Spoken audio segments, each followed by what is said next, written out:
माननीय संजय सिंह। धन्यवाद मान्यवर। आपने चुनाव सुधार जैसे महत्वपूर्ण विषय पर, जिसमें इस समय पूरे देश की चिंता है, ऐसे महत्वपूर्ण विषय पे मुझे अपनी बात कहने का मौका दिया। मान्यवर, वोट का अधिकार एक लंबे संघर्ष के बाद हिंदुस्तान को मिला।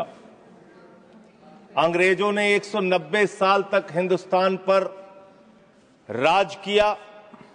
उनके खिलाफ हमारे क्रांतिकारियों ने, शहीद आजम भगत सिंह ने कुर्बानी दी, शहीद सुखदेव ने कुर्बानी दी, शहीद राजगुरु ने कुर्बानी दी, शहीद राम प्रसाद बिस्मिल ने कुर्बानी दी, शहीद खुदीराम बोस ने कुर्बानी दी, शहीद अशफाक उल्लाह ने कुर्बानी दी, शहीद रोशन सिंह ने कुर्बानी दी, और राष्ट्रपिता महात्मा गांधी ने त्याग और बलिदान से इस देश को आजाद कराया। और जब हमारा मुल्क आजाद हुआ तो भारत के संविधान के रचयिता बाबा साहब डॉक्टर भीमराव अंबेडकर जी ने कहा, इस देश में वोट के मामले में सब समान होंगे। राष्ट्रपति के वोट की भी गिनती एक होगी, प्रधानमंत्री के वोट की भी गिनती एक होगी, मुख्यमंत्री के वोट की गिनती भी एक होगी, सांसद विधायक के भी वोट की गिनती एक होगी, और गांव में रहने वाले मजदूर के वोट की गिनती, दलित के वोट की गिनती, पिछड़े समाज के लोगों के वोट की गिनती, आदिवासी के वोट की गिनती एक होगी। आज एसआईआर के जरिए ये जो चर्चा पूरे देश में खौफ का माहौल बना हुआ है, क्या वास्तव में एसआईआर के जरिए आप मतदाता सूची को साफ करना चाहते हैं या वोटर को ही साफ करना चाहते हैं? आपका मकसद वोटर को साफ करने का है, आपका मकसद वोट चोरी का है, आपका मकसद मतदाताओं की सूची को सही करने का नहीं है। इसलिए यह चिंता है सबको। और दूसरी बात, क्या यह संवैधानिक अधिकार चुनाव आयोग के पास है? मान्यवर, बाबा साहब डॉक्टर भीमराव अंबेडकर जी ने जो देश का संविधान लिखा, हालांकि आपको गांधी से भी समस्या है, अंबेडकर से भी समस्या है, आपकी नेता प्रज्ञा ठाकुर तो राष्ट्रपिता महात्मा गांधी के बारे में अपशब्दों का इस्तेमाल करती हैं।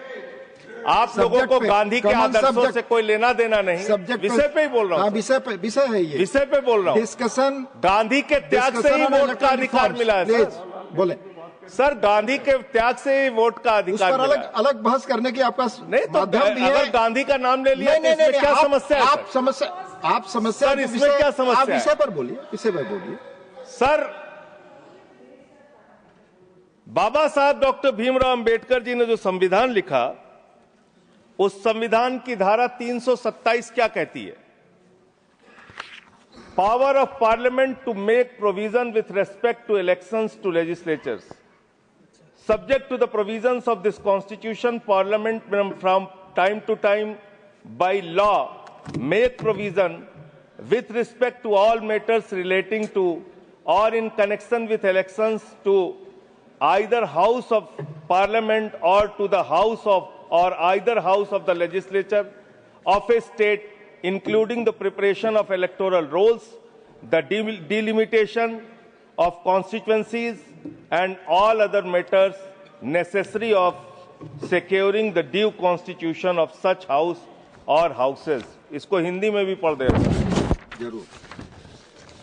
भारत के संविधान की धारा 327 कहती है, इस संविधान के प्रावधानों के अधीन रहते हुए संसद समय समय पर विधि द्वारा संसद के किसी भी सदन या किसी राज्य के विधानमंडल के सदन या किसी सदन के चुनाव से संबंधित सभी मामलों के संबंध में प्रावधान कर सकती है, जिसमें मतदाता सूची तैयार करना, निर्वाचन क्षेत्रों का परिसीमन करना और ऐसे सदन या सदनों के विधिवत गठन को सुनिश्चित करने के लिए आवश्यक अन्य सभी मामले शामिल हैं।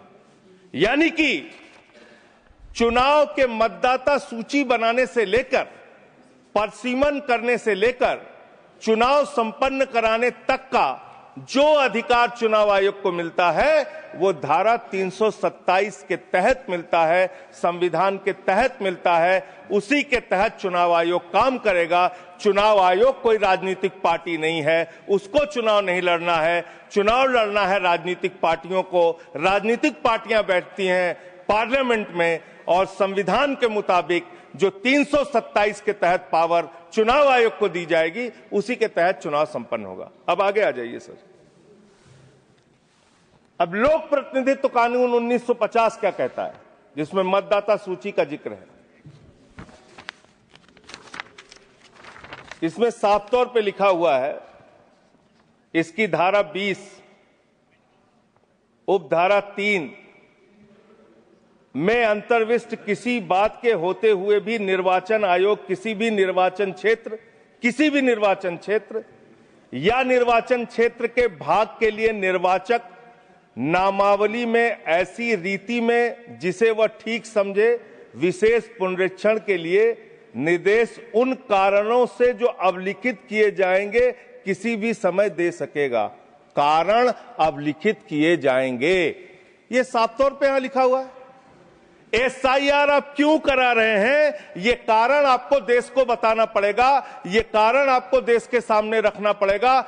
ऐसे नहीं कि हम तुगलक हो गए हैं, हमारे दिमाग में सनक आ गई है, हम पूरे देश में एसआईआर कराएंगे। संसदीय शब्दों का ही इस्तेमाल नहीं, शब्दों का नहीं सर। प्लीज सर, इसमें क्या गलत मैं कह रहा हूं? क्या तुगलकी फरमान जारी करके एसआईआर कराया जा सकता है? पॉइंट ऑफ ऑर्डर क्या है? पॉइंट ऑफ ऑर्डर किस रूल के तहत?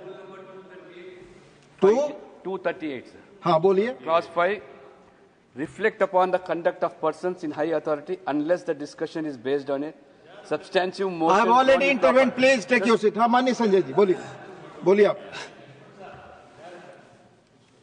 सर, मैं ये कह रहा हूं कि चुनाव आयोग को चुनाव नहीं लड़ना है सर। कानून बनाना है संसद को और उन नियमों का पालन करवाना है चुनाव आयोग को।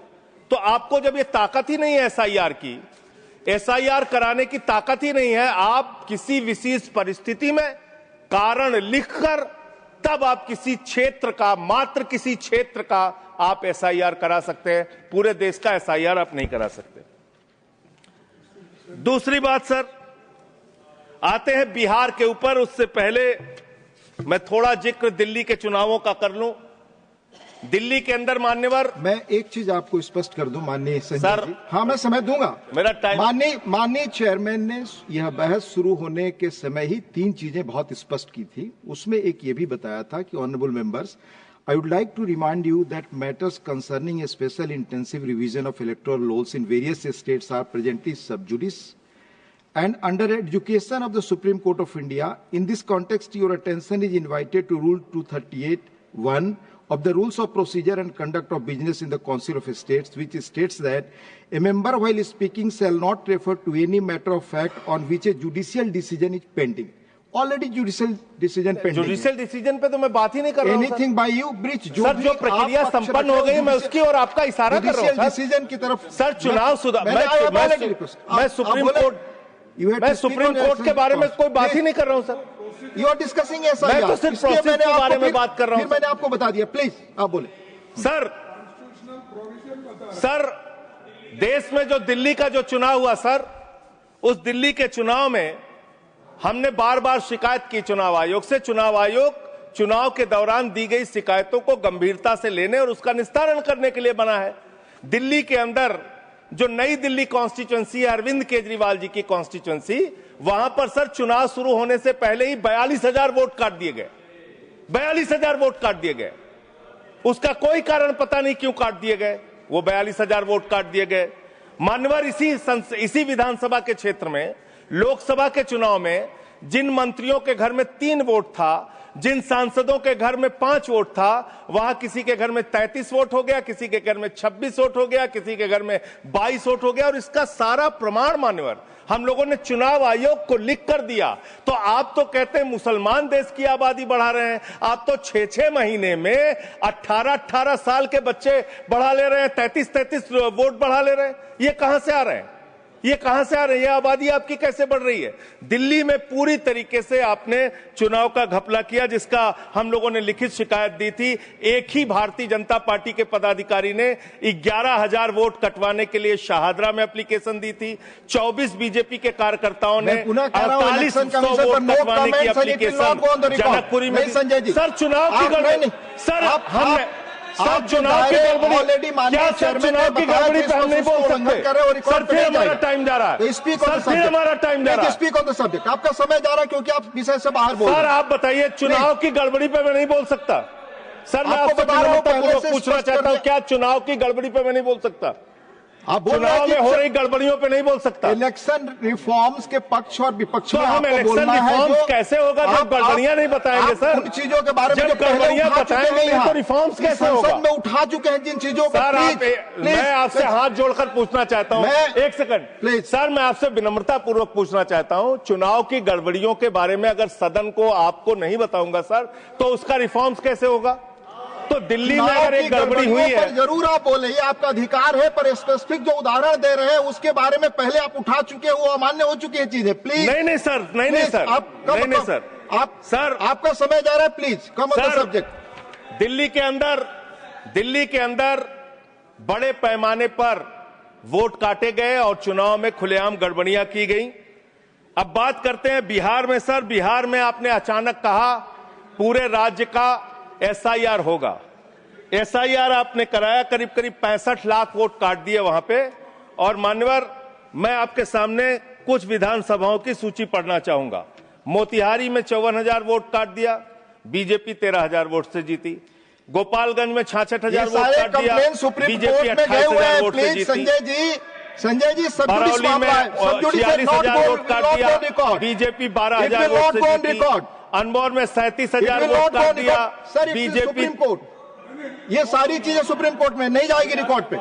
सर ये गड़बड़ी पे बात हो रही है। गड़बड़ी मेरा समय चला जा रहा है, सुप्रीम कोर्ट के पास है। सर मेरा टाइम जा रहा है। सर विषय पर बोलिए। सर विषय पर बोल रहा हूँ सर। नहीं, विषय पर नहीं बोल रहे। विषय ऐसे तो फिर बात नहीं हो पाएगी। ठीक है सर, ऐसे बात नहीं हो पाएगी। आप हमारा टाइम खराब कर रहे हैं। विषय पर बोलिए। नहीं, मेरा सारा समय चला जा रहा है सर। आप विषय पर बोलिए। जो चीज सब जुडिस है उसके बारे में honourable chairman has made it clear. Please. Election में ऐसे गड़बड़ियां होते हैं, उसको क्या करना चाहिए ये बता रहे हैं। ये सारे कंप्लेन माननीय LOP सुप्रीम कोर्ट के पास है। ये सब जुडिस मामला है, इस पर मैं अलाउ नहीं करूंगा। ऑलरेडी चेयरमैन ने कहा। माननीय संजय सिंह, आपका समय जा रहा है। आप माननीय सर, आप बोलने ही नहीं दे रहे हैं। फिर ऐसे बोलने नहीं दे रहे हैं आप। कानून सर चुनाव की गड़बड़ियों के बारे में नहीं बोलेंगे। आप संवैधानिक मर्यादाओं, चुनाव की गड़बड़ियों के बारे में नहीं बोलेंगे और चेयर पर आरोप करेंगे। ये आपको फ्रीडम है, आप कुछ भी कह सकते हैं नियम कायदे के बाहर जाकर के। ठीक है सर। दूसरी बात सर, प्लीज, EVM का इस्तेमाल देश के अंदर शुरू हुआ। प्लीज। और जब EVM का इस्तेमाल शुरू हुआ अपनी जगह बैठे, तो देश में तमाम बहस शुरू हुई। और EVM के ऊपर सबसे पहला किसी ने सवाल उठाया तो उस व्यक्ति का नाम है GVL नरसिम्हा। उन्होंने बाकायदा किताब लिखी है कि लोकतंत्र के ऊपर खतरा है ये EVM। और उसके बारे में लाल कृष्ण आडवाणी जी ने उनकी किताब के प्रशंसा करते हुए और EVM पे सवाल होते हुए, अब इस पे भी समस्या है, इस पे भी। तो उस पे पूरा EVM के ऊपर सबसे पहले इन लोगों ने सवाल उठाया। EVM किन किन देशों में था और कहां कहां बैन हो गया, मैं पढ़ के बता दे रहा हूं। जिन जिन देशों में बैन हो गया, जर्मनी में, नीदरलैंड में, आयरलैंड में, UK में, फ्रांस में, पुर्तगाल में, इटली में, ऑस्ट्रेलिया में, नॉर्वे में, कनाडा में, बेल्जियम में, साउथ कोरिया में, इन तमाम देशों में EVM था। EVM बंद हो गया। लेकिन मुझे एक मन में शंका होती है जो आपके माध्यम से उधर बैठे हुए लोगों से पूछना चाहता हूं। प्रधानमंत्री जी का आप बहुत गुणगान करते हैं।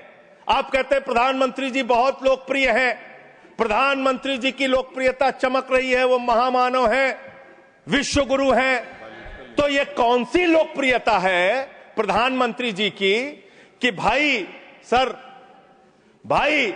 प्रधानमंत्री जी की कौन सी लोकप्रियता है कि ईवीएम से चुनाव कराएंगे तो लोकप्रियता कायम रहेगी, बैलेट से चुनाव कराएंगे तो लोकप्रियता खत्म हो जाएगी।